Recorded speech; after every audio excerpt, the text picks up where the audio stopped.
Hello student, তোমরা যারা ক্যালকাটা ইউনিভার্সিটির আন্ডারে রাষ্ট্রবিজ্ঞান অনার্সের ছাত্রছাত্রী আছো এবং তোমাদের সিবিসিএস সিলেবাস অনুযায়ী সেকেন্ড সেমিস্টারে CC3 পেপারে সাপ্লি আছে, অর্থাৎ এবারে তোমরা সাপ্লিমেন্টারি পরীক্ষা দিতে চলেছো, তোমাদের জন্য আজকের ক্লাসটা খুবই গুরুত্বপূর্ণ।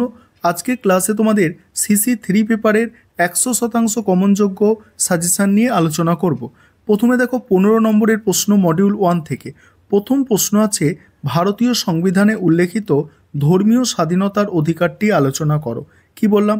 ভারতীয় সংবিধানে উল্লেখিত ধর্মীয় স্বাধীনতার অধিকার। তারপরে ভারতে কেন্দ্র ও রাজ্যের মধ্যে আর্থিক সম্পর্কগুলি বর্ণনা করো। এই দুটো প্রশ্ন তোমাদের হচ্ছে মোস্ট ইম্পর্টেন্ট প্রশ্ন।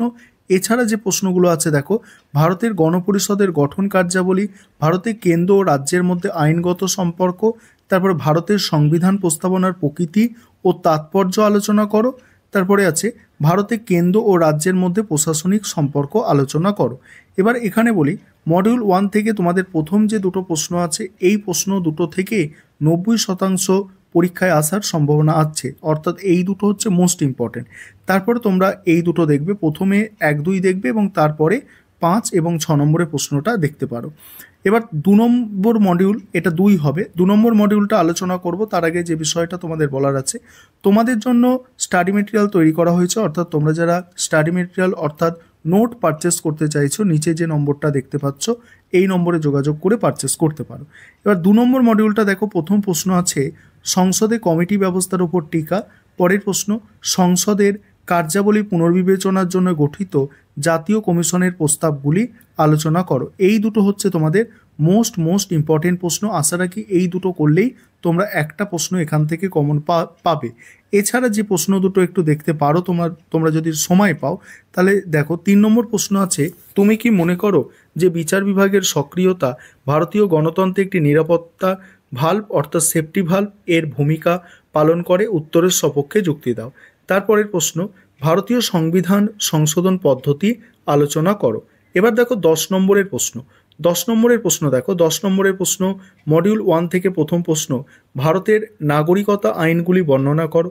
পরের প্রশ্ন আছে, ভারতের রাষ্ট্রপতির জরুরি অবস্থা ঘোষণা সংক্রান্ত ক্ষমতাগুলি আলোচনা করো। পরের প্রশ্ন আছে, ভারতের সংবিধানে উল্লেখিত সাম্যের অধিকারটি আলোচনা করো। তারপরের প্রশ্ন, রাষ্ট্রপতি ও ভারতের প্রধানমন্ত্রীর সম্পর্ক আলোচনা করো।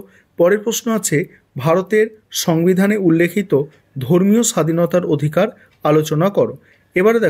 এবারে মডিউল 2 থেকে দেখো, মডিউল 2 থেকে 10 নম্বরের জন্য যে প্রশ্নগুলো তৈরি করতে হবে দেখো, তার আগে বলি এসএকিউর জন্য তোমরা কি করবে। এসএকিউ 2023 সালের প্রশ্ন দেখবে, 2022 এবং 2021, 23 আর 22 আর 21 এই 3 বছরের প্রশ্নপত্রের এসএকিউর সমাধান করো। আশা করি তোমরা অনেকগুলো এসএকিউ প্রশ্ন ওখান থেকে কমন পেয়ে যাবে। মডিউল 2টা দেখো, প্রথম প্রশ্ন, ভারতের লোকসভার স্পিকারের ভূমিকা আলোচনা করো। পরের প্রশ্ন, ভারতের সুপ্রিম কোর্টের কার্যাবলী বর্ণনা করো। তারপরের প্রশ্ন, ভারতের লোকসভা ও রাজ্যসভার সাংবিধানিক সম্পর্ক আলোচনা করো। পরের প্রশ্ন, কোনো রাজ্য বিধানসভায় মুখ্যমন্ত্রীর ভূমিকা ও পদমর্যাদা ব্যাখ্যা করো। তারপর ভারতের যে কোনো একটি রাজ্যের হাইকোর্টের কার্যাবলী বর্ণনা করো।